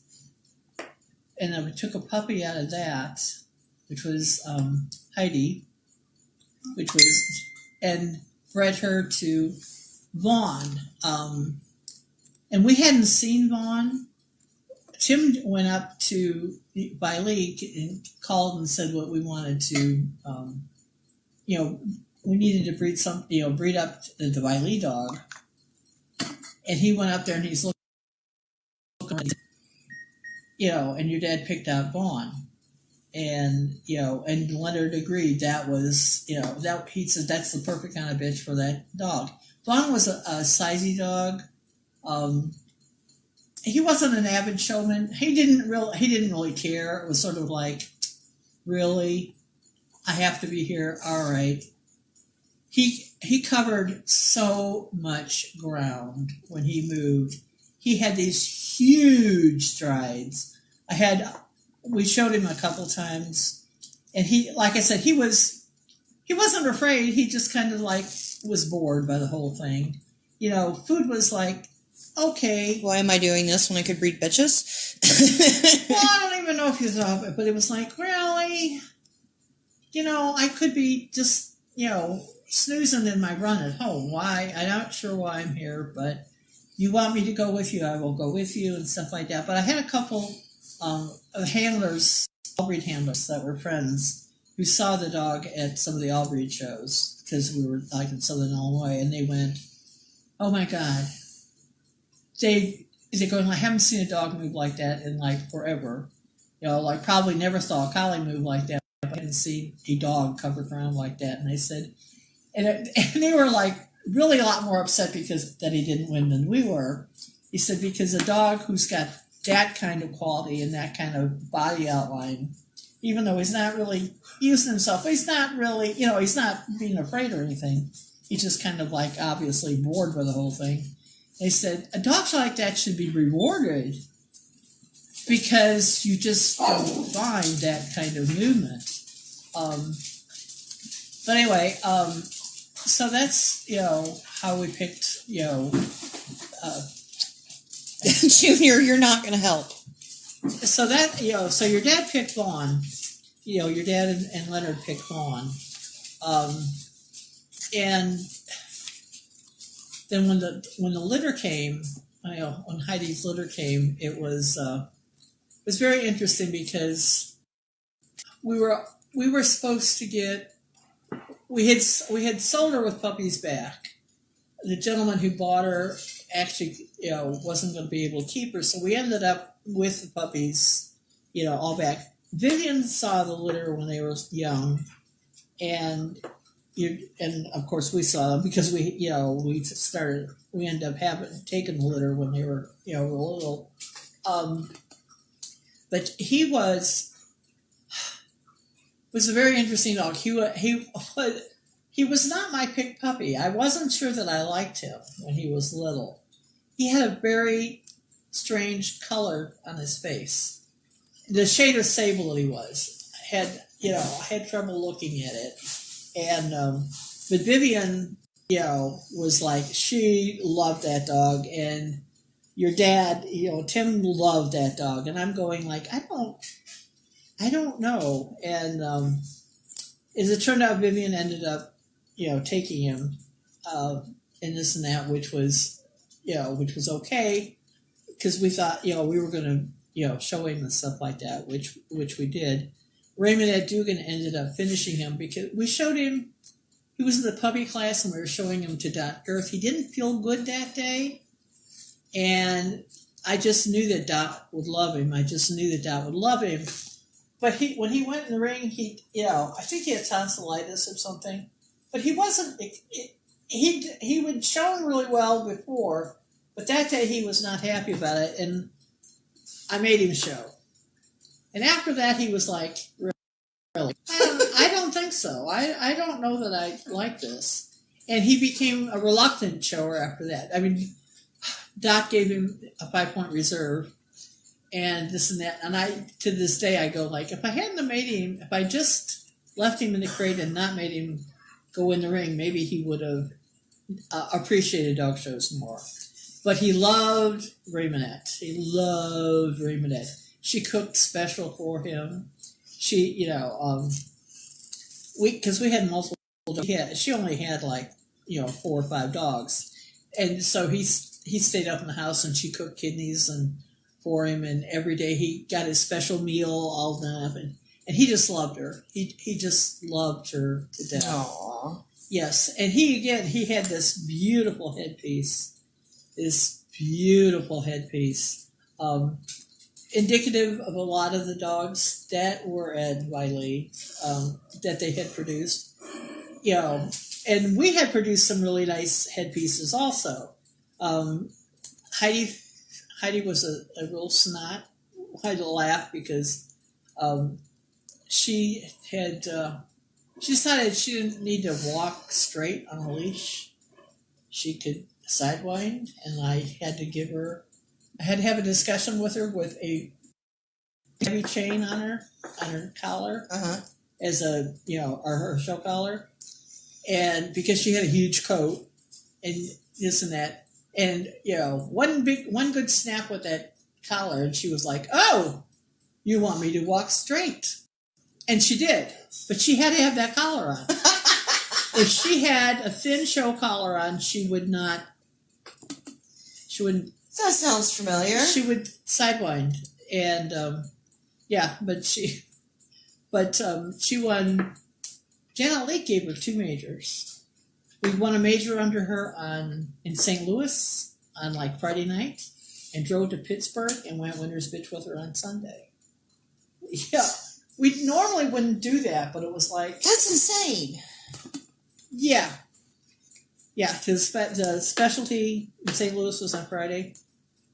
Saturday, Sunday, all breed, but we left after the all breed, got there, unloaded, got in the car, drove to Pittsburgh, showed Saturday and Sunday. And I don't know, I don't remember if that's the year that it was so cold that our back windows broke. I don't think so. We were in Pittsburgh one year and our back windows out of the van shattered. Oh, dear God. Tom and Naomi were there, and they're trying to help us tape up the windows. Oh, my God. And it was 10 degrees out. It's very difficult to make tape stick when it's that cold. Yeah. And, and they're trying to help, and yes, it was but anyway. Heidi was a pistol. But she, but Balladeer, again, he had this long, lovely head, sired 19 champions, sired, in high regard. High regard, yeah, there was, there was several champions out of the smooth-ish, I guess. Ruffy? Wasn't Ruffy out of that? The rough tri-dog, Melodious Minstrel, was a littermate to Reggie. The Abbott's got a bitch, that Honey, that ended up being, I think she produced between 10 and 13 champions. I didn't look it up, but she was, definitely a Rom for them. And so Balladeer missed Rom by 1. And he also sired the repeat, which was 98. Yes, was Topper. Right. Yeah. So yeah, he sired one smooth dog that went variety in 90. His baby brother went smooth variety at CCBA in 98. The rough dog that went winner's dog in. I know it was out in Massachusetts. I don't remember the year. But, yes, Julie Metz showed Ruffy. Okay. So, I'd have to go back and look for it. Lois Hillman was judging. And Constellation was best of breed that year. Mm-hmm. and I don't remember what year that was. I think George Solner also judged part of the bitches that year. Yeah, that was an interesting year because the AKC rep was having an issue with George Solner because he put up Stormalong in the veterans class, and the rep said he was limping, and George Solner didn't care. He had a slight limp, but it was Stormalong. He was so magnificent. He should not have even had to walk at one step. I mean, the Stormalong was that beautiful a dog that I didn't care if he could walk or not. Somebody said Springfield. Yes. Okay, yes. I can see the building, and I remember being in there. We got in there early, and it was cold. It was cold. Everybody was cold there watching, judging. Well, I'd lamp too if it was cold. Well, yeah, but and I forgot how old Stormalong was, but so beautiful. And I think Shirley Perry had a bitch that I think she went winner's bitch and best puppy, a rough bitch, as I'm remembering. But that wasn't interesting because, again, that was before you had the reserve grooming stocks and all that kind of rigmarole. So you got in there and had the grooming. So you had your crates and, just it was like a regular dog show. A couple X-Pens set up, or maybe only one because there's only so much room, and this and that. That was like in '81 at the CCFA in Minnesota. I remember getting up there. We weren't supposed to have X-Pens inside because it was a ballroom and that. We found this little room off to the side. Hausers were in it. Jeffy was in it. We brought dogs in it, and I think so between the three of us, we had 20-some dogs in this little room, and and it was a long way to to get them outside, and we put up an X-Pen, and they're going, you can't do that, and we're going like, oh, please, please, please, please. So we all begged, and there I am pregnant, and so they let us put up the X-Pen, and we exercised. All the Twin Creek dogs and all of Jeffy's dogs and all of our dogs used one X-Pen. We just took turns, and we had a lot of newspaper. Put newspaper down, and I think it was only like a 4x4 X-Pen. Oh, wow. And, it wasn't, I don't know that it was a 4x8, but the dogs exercised in there because there wasn't any way we were going to get, especially me, pregnant, because I couldn't walk very far without having to hit the bathroom at that particular time. So I never would have got them out the door. I mean, they might have been okay with crossing their legs, but I would have to stop. You weren't supposed to bring the dogs in the bathroom. So, but yeah, we, things that can be done in the we all cooperated, and it was like whoever got there first in the morning could start exercising their own dogs. If they saw somebody else had a dog in distress, then put your dog up, put the puppy out, let the puppy go potty, papers, put that dog back, put your dog back out, and we did that for like 3 days in a row. Nice. And because it was a specialty on Sunday, I think CCA was only 2 days still at that time. I don't remember. I've slept a time or two since 1981, but yeah, just a few. Yes, but I wish I could have Balladeer back. I wish I could have High Finance back. As far as this sperm, and none of those dogs ever got frozen because freezing sperm was not a thing for dogs. It wasn't. I know I'm sure they were doing frozen sperm on livestock, but they didn't understand how to do it for dogs yet. Right.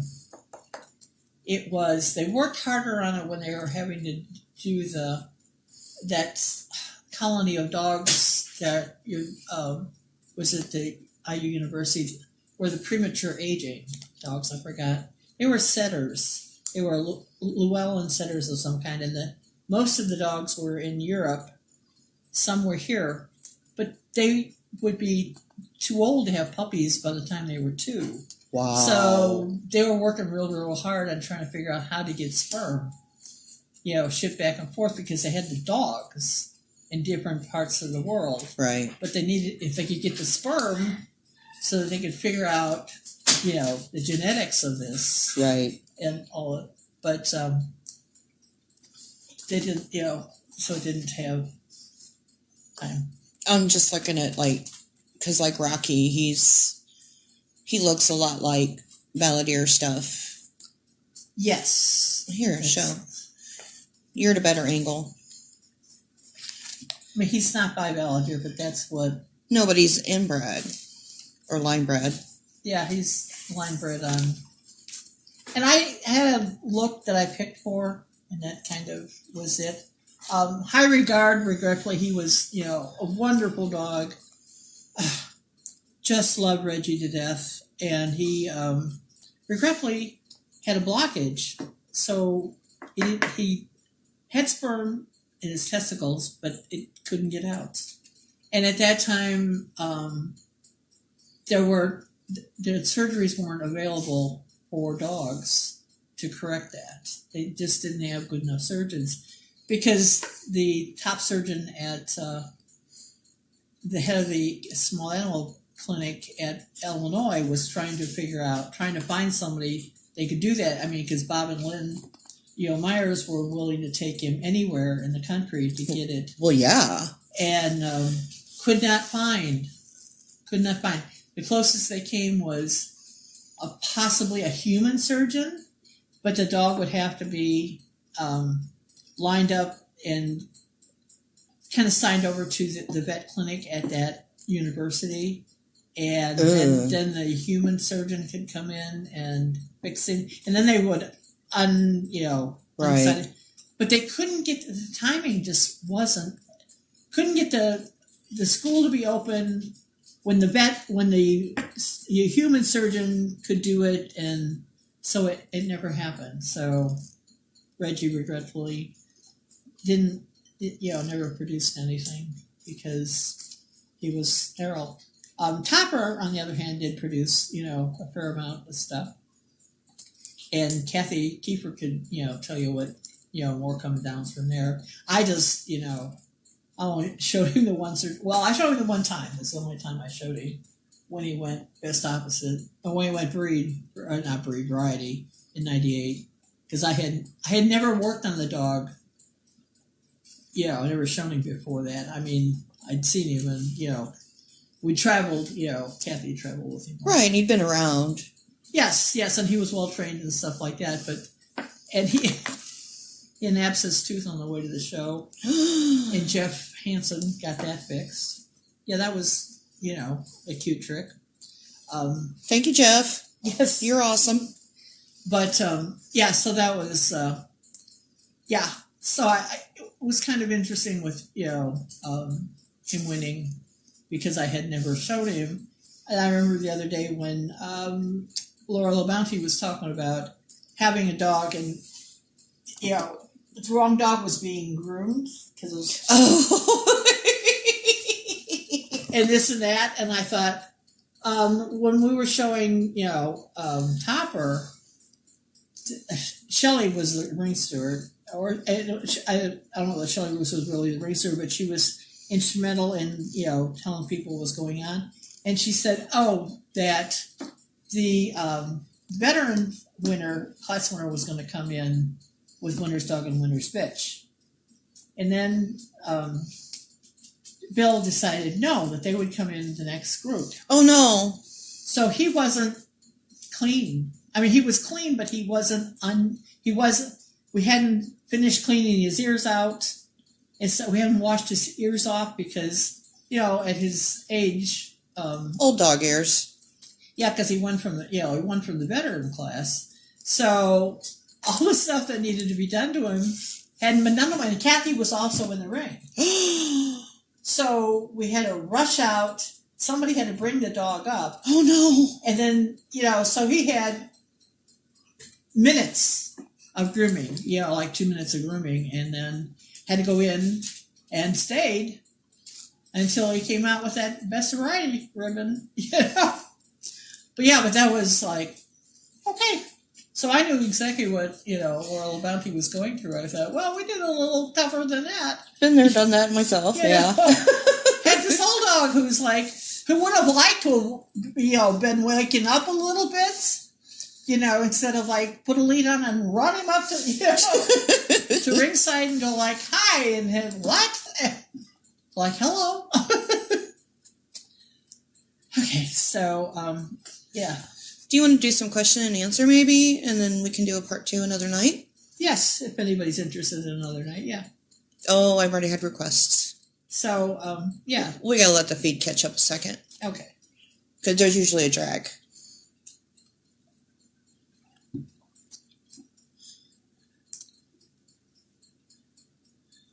Oh, wait a minute. Nancy Anstruther had asked me to have you describe turn of muzzle.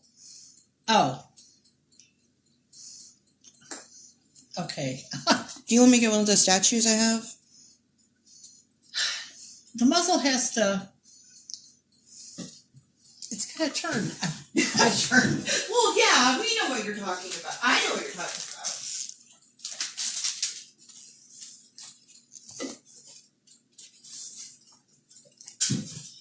Let me see if I can find...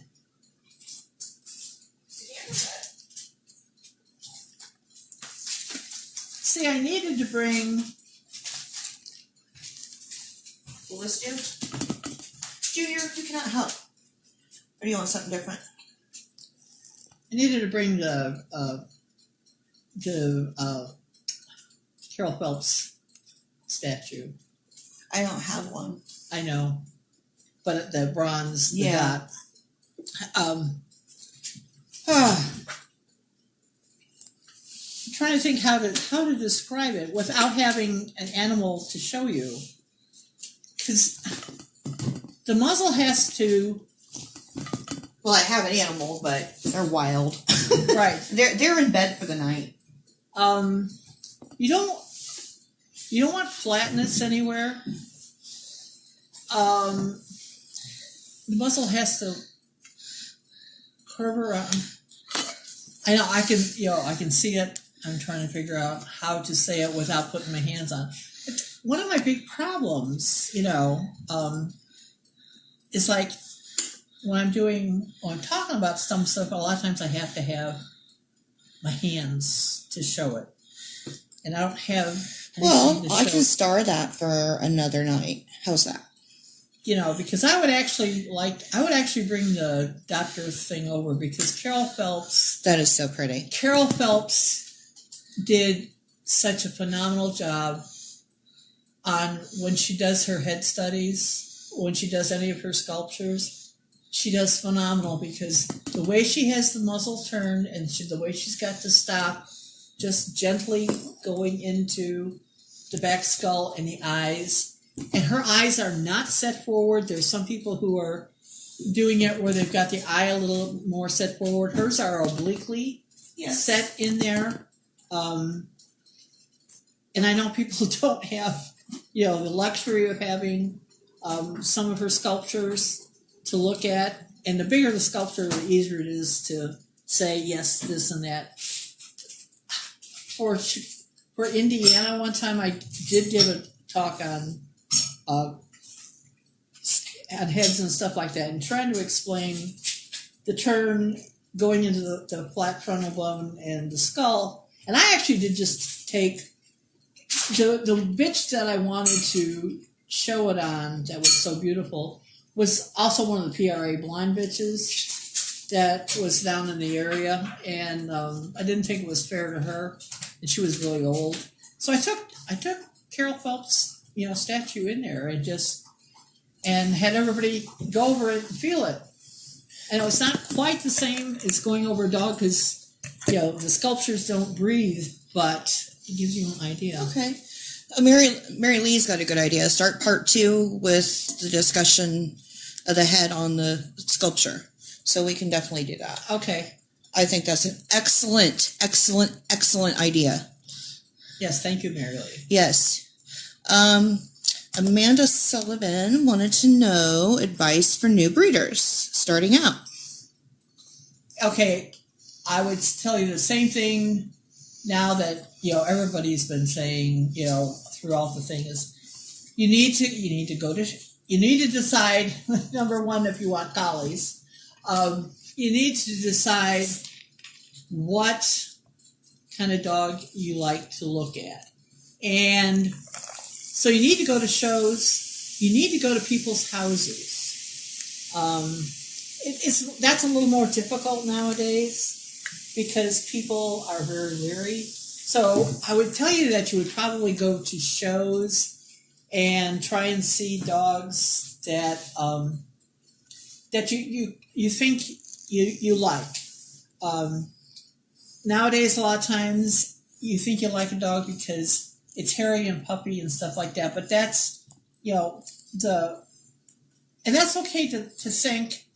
But you need to kind of look at them, introduce yourself, understand that the people are busy, and just try and see, dogs, because you're eventually going to want to get your hands on the very best bitch, best breeding bitch that you can. And again, let me take you back a step. You have to decide whether you want to raise dogs or you want to show dogs. Bingo. If you want just to show dogs, and that's fine. But you probably don't necessarily need a bitch if what you want to do is to show them. And sometimes, it's been my experience in the past that sometimes people are keeping their stud dog, the dog they think is going to be a stud dog, but its brother, who is maybe more of a show dog, because it's got a little more attitude, it likes it better. It thinks like, this is a fun thing to do it. I like to do it. And especially if so the dog gets to bond with you even more.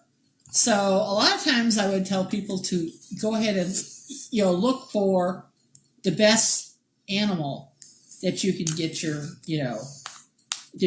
hands on, or you can get a breeder that will let go. And I would tell you that probably your first animal, unless you're spoon fed, and sometimes that doesn't work.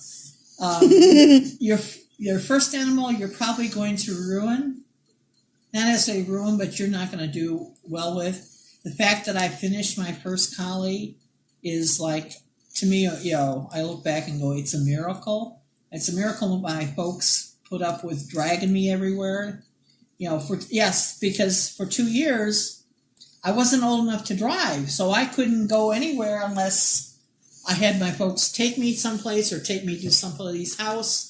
And when I went with other show people, like DeBay's or Lindemans or something like that, they didn't really have room for my dog, so I would just go to the show and kind of, see what was going on and see if I liked it and, have lunch. And a lot of the, summer shows, there were a lot of more picnics and people would get together. And it's like, okay, we're going to go to the, Kalamazoo, Kalamazoo. They would go to the Kankakee shows, and everybody was going to bring a little picnic lunch, and we just get together, or we go together, meet, at somebody's house afterwards, and they would take me, and then I would just listen to a lot of dog talk. And that's always a nice, for beginners, that's a good thing to listen. You can ask questions judiciously, but a lot of times you just need to listen. And sometimes you need to not stand too close to listen. It's sort of like, my hearing's okay. I can kind of hear what they're talking about. Don't, unless you're involved in the conversation, anytime you probably shouldn't repeat it. But if you're not positive who they're talking about, or, if they're talking about a particular dog and stuff like that, it's wise to not repeat that, because that'll get you in more trouble than anything. But it is really good to find somebody who's, you think's got the kind of animals you like to look at. And, and nowadays I say, and people who are nice, understanding that while they're at the show, they're probably going to be real, nervous and stuff like that. And nowadays, regretfully, people are packing up before judging is even done. So sometimes you see dogs that you go like, I'd like to see more of that dog in the next, and you go to look where the people were, and they're gone. And it's like, I would have liked to have seen that dog better, or seen these people or just talk to them. Right. And they're already gone. Right. And that gets to be difficult. Yeah, that gets real frustrating. Hector had asked a couple questions. Yes. One of them was, what is your biggest surprise is all your time in breeding?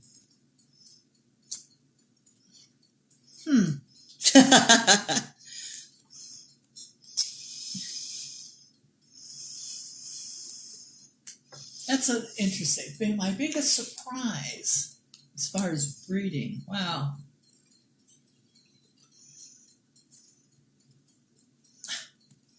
I have to think about that. I might have to answer that in part 2. But okay. What else does he have? He's got, who or what is the best dog or bitch you've ever bred, and do you have a picture? I'm going to say, I'm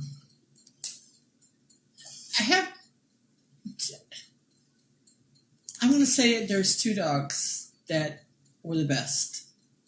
A dog and a bitch. Best bitch I ever bred was Twilla's Twilight. Sally just right behind her, but Twilla's Twilight had a phenomenal headpiece, flat. She had this filler skull, flat filler skull. She could have used a prettier eye. She could make it prettier or not prettier. And Hector, you're with Shelties, you should know how. I mean, I was surprised the time that Peter Pumpkin got to be in my car. I turned around and looked at him and I said, "Who is that dog?" And Tom said, "That's Peter." And I went, "No, the one right behind me."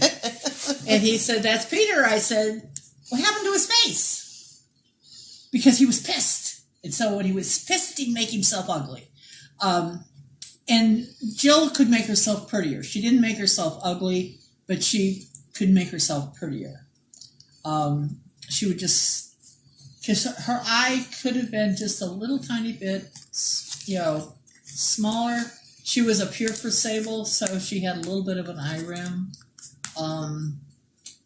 And in those days, we didn't know how to cover them up. At least I didn't. Even though I was the top handler in the Midwest at that time, but I didn't know how to put. I didn't know how to put makeup on. The only makeup that I knew how to put on was a little bit of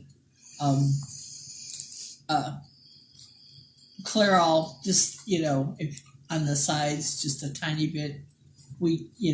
Nothing that would even change much of the coloring, because, it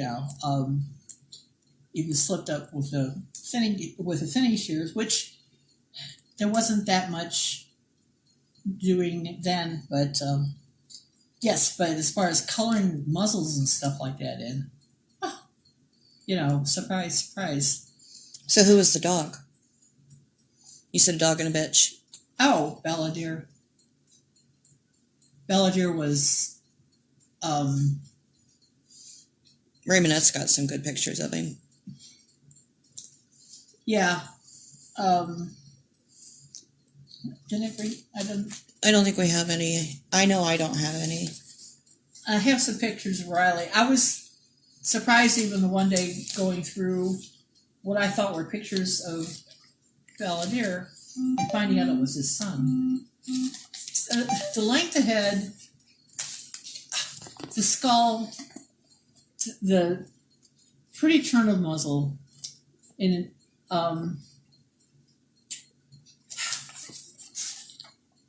I can say what dogs don't have it, but I can't. I don't have pictures of that, but it's like people talk about a stovepipe muzzle, and they kind of should have, but the muzzle should not square up. It should not be flat. should not be flat between the eyes, should not be flat in front of the eyes. There should be no ridge, underneath the eyes. For a while, that was a little bit of a trend. This is a while ago, but it's like, so there can't be to fill. There can't be the flatness, and it can't. Those ridges right under the eye have got to be flat and work right into the head. Okay. How do you pick your puppies? What age do you like doing it, and what are you looking for?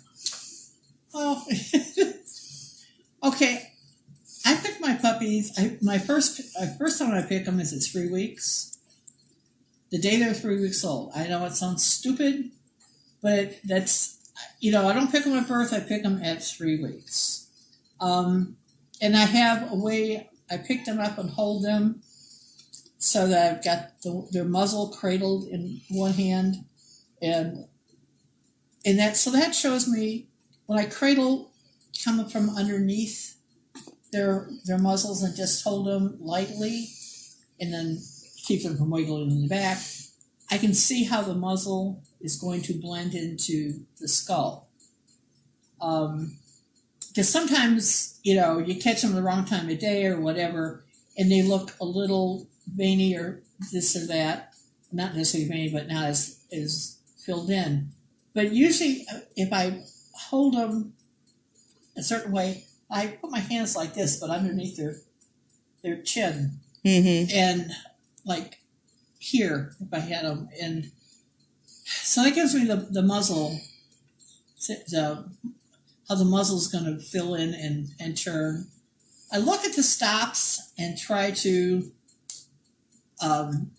decide. I don't throw away on stop, but I'll mentally decide, where the stop is showing me it is at that time, whether it's a single stop or a double stop, and just kind of where the stop is that day, and then see where the occipital bone is in comparison to the muzzle line. It should be the back skull line should be above the muzzle line, and it from basically where the eyebrows are straight to the occipital bone should be straight and on a parallel plane with the muzzle. Right. And usually I can take start picking expression, except on the smooths, the sable smooths, those raccoon eyes. I have trouble with doing expression until they unraccoon. I mean, there's so many times I've gone like, what? But that does throw me off. The raccoony eyes throw me off. And it's like, and I remember one time Chili and I were talking about things. She, and I think it does work out. When you're looking at eye set, you really don't have to have the eyes open. A lot of times before they open, you can see where the eye is going to be because you've got the little slits that are not open. Right. But you get eye set, and it actually works into the stop better. So you can do a little bit of eye set before the 3 weeks. But like I said, at 3-week-old puppies, if there's sable smooths with that raccoony eye, I have trouble with looking at that. It's like, and I just go like, I like a lot of things. I can't look at the expression. I can't. It just doesn't do anything for me. I have to let them become, they're not raccoons again. And then I would probably pick again at 8 or 9 days. I keep looking at them. I start eliminating them. I start eliminating puppies. But we'd probably look at them again at 8 to 10 weeks, probably closer to 10 weeks, to see how they're using themselves. Once I get over what I think the heads are going to be, and then I start watching how they can use their bodies. And if they're not using their bodies right, it doesn't really matter. It's like, it's like